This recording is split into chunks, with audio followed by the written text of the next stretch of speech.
Control negative thoughts like Buddha in 5 powerful steps. How do you take control of your negative thoughts? Have you ever wondered why certain emotions like anger, jealousy, or resentment seem to grip you so powerfully, almost irresistibly? Is it really about your personality, your upbringing, or your circumstances? Or could there be something much deeper happening beneath the surface? Buddha, one of history's most profound spiritual teachers, believed that negative thoughts are not random or uncontrollable.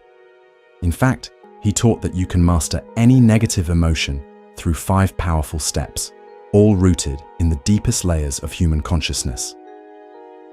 In this video, we will explore Buddha's fascinating teachings on mind control, emotional mastery, and why negative thoughts magnetically pull you into cycles of suffering, not because they're unstoppable, but because of how your mind naturally operates.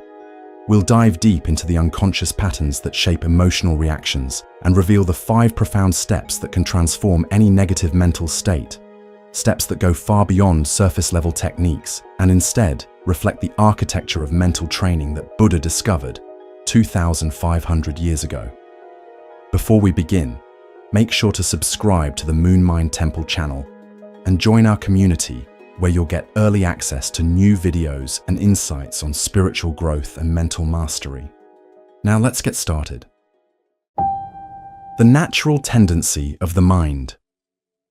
We often like to think of our negative emotions as unwelcome visitors, sudden storms that appear without warning. Yet for Buddha, even the most overwhelming emotional reactions follow a deeper pattern, an inner logic crafted not by chance but by the untrained mind. What feels like a spontaneous burst of anger or anxiety is rarely spontaneous at all. It is the visible result of invisible mental habits shaped by years of unconscious reactions, unprocessed emotions, and automatic thinking. Behind every emotional surge is a structure, a silent architecture of the mind that guides us towards certain thoughts and not others. And this is where Buddha introduces the fundamental insight about consciousness. Each of us carries within us a mind that naturally tends toward the negative. Buddha compared the untrained mind to a wild elephant, powerful, unpredictable, and potentially destructive when not properly guided. This wild mind doesn't disappear when we ignore it. It waits. It speaks to us through intrusive thoughts, emotional reactions, and impulsive behaviors. When we encounter situations that resonate with our mental patterns, we feel overwhelmed in ways that seem mysterious, even inevitable. But it's not the situations controlling us. It's our untrained mind responding in the only way it knows how. Imagine a person who has spent their life reacting to criticism with anger. When they receive feedback, even constructive, they feel rage rising, seemingly beyond control. That feeling isn't random. It's the culmination of mental habits, of never having learned to respond differently. The emotional reaction is real, but the true force behind it is the untrained mind responding in its default pattern. The first reason, awareness is the foundation. Buddha taught that there are 2 fundamental reasons people remain trapped in negative thinking and 2 corresponding paths to freedom. The first reason is simple yet profound: lack of awareness. Most people live on autopilot, completely identified with their thoughts and emotions, never realizing they have the capacity to observe them rather than become them. This awareness, what Buddha called mindfulness, isn't just another mental technique. It's the foundation of all mental mastery. Without awareness, we remain unconscious participants in our mental processes, believing I am angry, rather than recognizing I am experiencing anger. This subtle distinction makes all the difference in the world. When someone cuts you off in traffic, your mind might instantly produce thoughts like, "What an idiot," or "People are so selfish." These thoughts seem automatic, even natural. But Buddha would point out that there's a microscopic gap between the event and your reaction. That gap is where freedom lives. Awareness allows you to notice this gap and eventually expand it. The first step in Buddha's system is developing the capacity to catch yourself in the act of thinking negative thoughts. Not to judge them, not to fight them, just to notice them with calm, clear awareness. This might sound simple, but it's rarely easy. The mind has spent decades operating on autopilot, and bringing awareness to its movements requires consistent practice. Buddha compared this practice to training a puppy. You don't expect the puppy to be perfectly behaved immediately. You gently, consistently guide it back to where it should be, thousands of times if necessary. This patient persistence is how awareness grows. The second reason, the need for a systematic approach. The second reason people remain trapped in negative thinking is even more fundamental. They lack a systematic approach to working with difficult emotions. Most people either suppress their negative thoughts, which only makes them stronger, or they indulge them, which creates negative mental habits. Buddha offered a middle way, a gradual progressive training that neither suppresses nor indulges. This graduated training acknowledges a profound truth about the mind. Different negative thoughts require different approaches. Some negative thoughts are like gentle breezes that can be redirected with minimal effort. Others are like hurricanes that require multiple strategies and tremendous mental strength.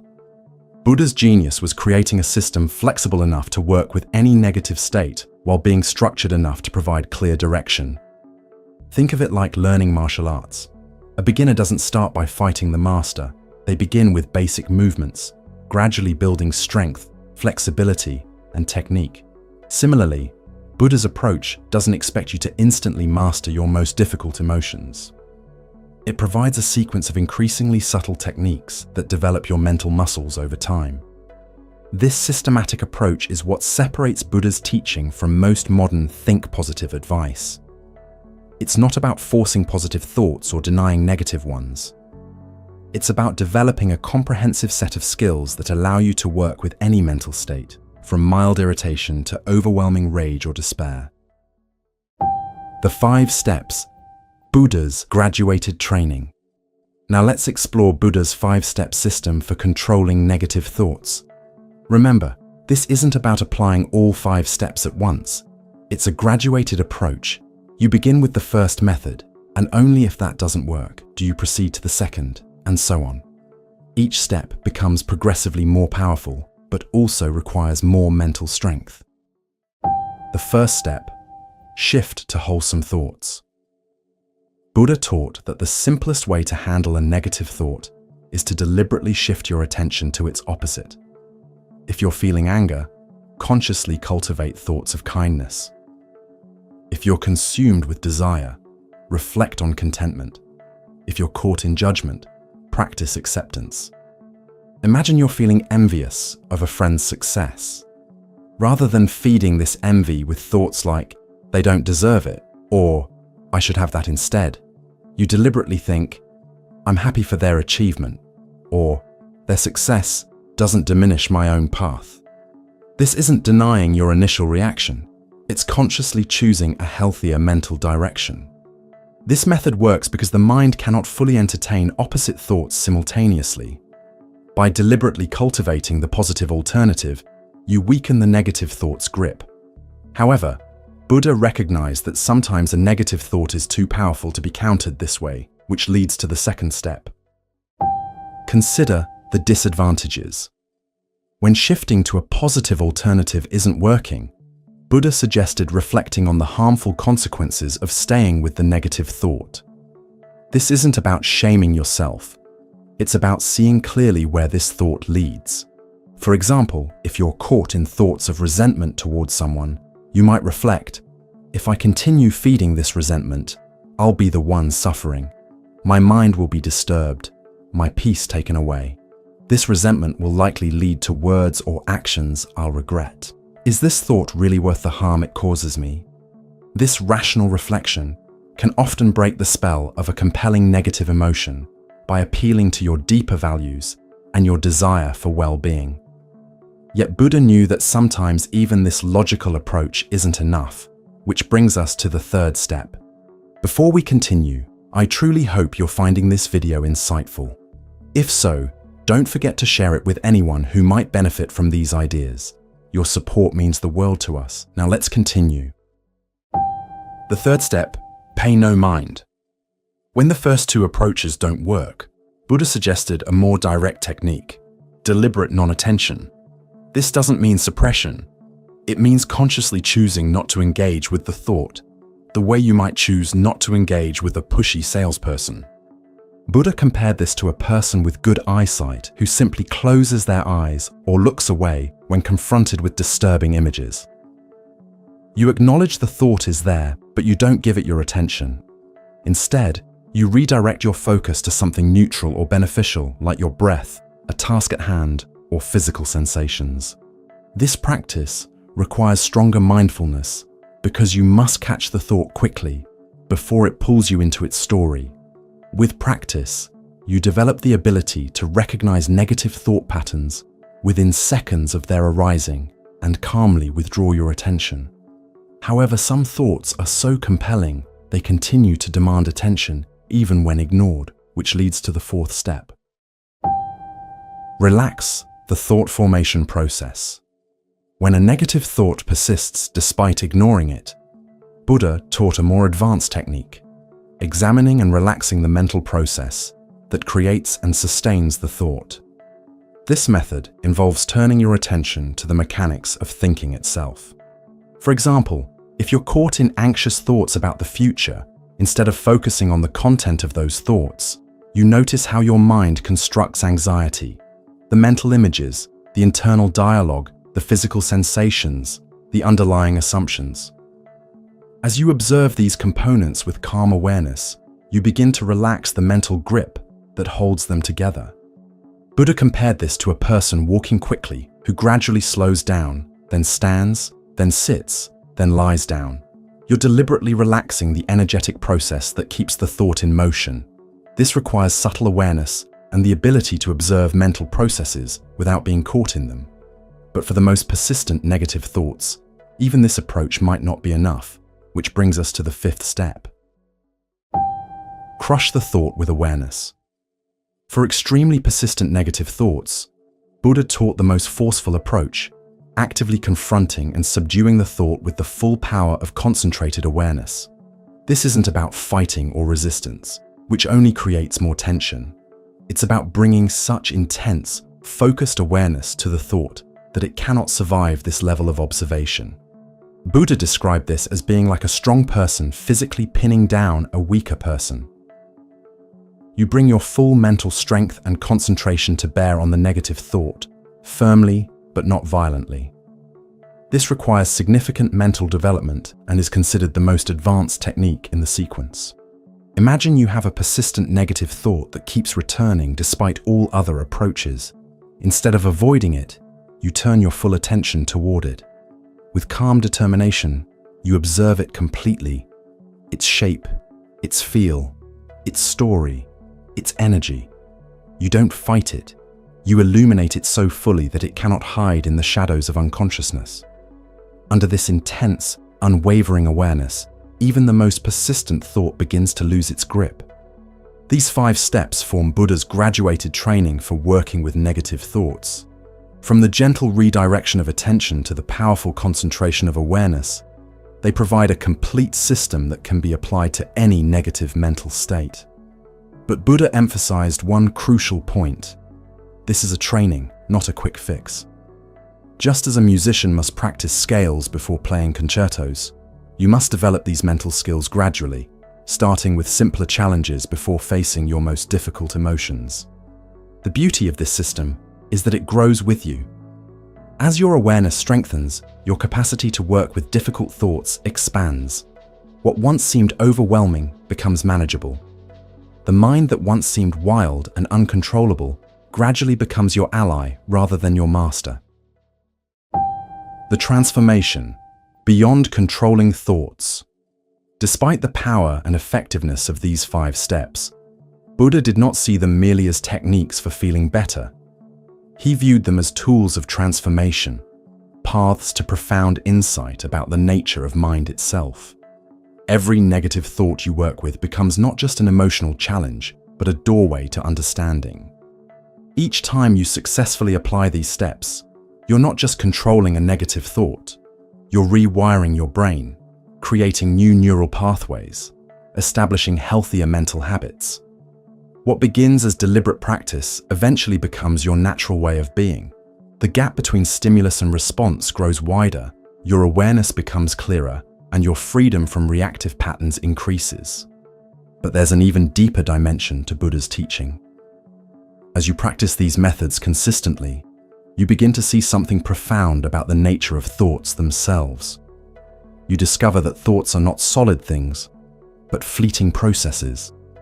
They appear, change, and dissolve like clouds in the sky. They have no permanent substance or inherent reality.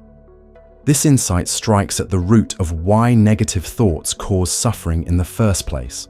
We suffer not just because thoughts are negative, but because we believe they are our thoughts, that they represent reality, that they define who we are. Buddha's training gradually reveals the insubstantial, impersonal nature of thinking itself.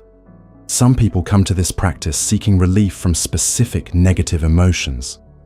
Others come to find inner peace or improve their relationships. Still others come seeking spiritual insight or enlightenment. Buddha taught that all these motivations are valid starting points, and the practice itself will reveal what each person truly needs. These methods can be applied to everyday challenges like managing stress or improving focus. They can help with deeper emotional wounds like trauma or grief.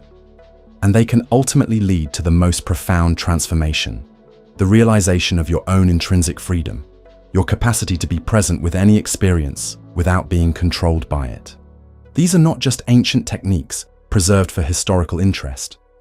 They have been validated by modern neuroscience, psychology, and the lived experience of millions of practitioners across cultures and centuries. They work because they address the fundamental nature of mind itself, not just its surface expressions. So why do negative thoughts have such power over people? Because they either don't know how to work with their mind, or they haven't developed a systematic approach to training it. And the same is true for you. You may have been caught in negative thinking patterns not because there's something wrong with you, but because you haven't yet learned how to become the master of your own mind. But if you don't recognize these patterns and learn these skills, you risk staying trapped, reacting to the same triggers, repeating the same emotional cycles, chasing the same temporary solutions. You might believe you're unlucky or flawed when in fact your mind is simply operating according to its conditioning, waiting for you to take the reins. Buddha would say the answer is awareness and consistent practice. Once you understand how thoughts arise and how to work with them skillfully, you stop being controlled by mental states. You start becoming their master. And from that place, life transforms. It's no longer governed by reactivity or avoidance. It becomes spacious, present, and free. Because in the end, the deepest peace isn't about having only positive thoughts. It's about developing a relationship with your mind where no thought, positive or negative, controls you. You don't just control negative thoughts. You discover the part of yourself that exists beyond all thinking. So the next time a negative thought arises, remember Buddha's graduated approach. Start with the first step and only proceed to the next if needed. Be patient with yourself, knowing that you're rewiring patterns that may have existed for decades. With consistent practice, what once seemed impossible becomes natural. The wild elephant of your mind becomes a powerful ally on your journey. If this video made you reflect on your own experiences with negative thoughts and mental mastery, share your thoughts in the comments. I'd love to hear your perspective. And don't forget to subscribe to Moon Mind Temple for more deep, thought-provoking content about psychology, spirituality, and the inner world. Until next time, may your practice be steady and your awareness clear.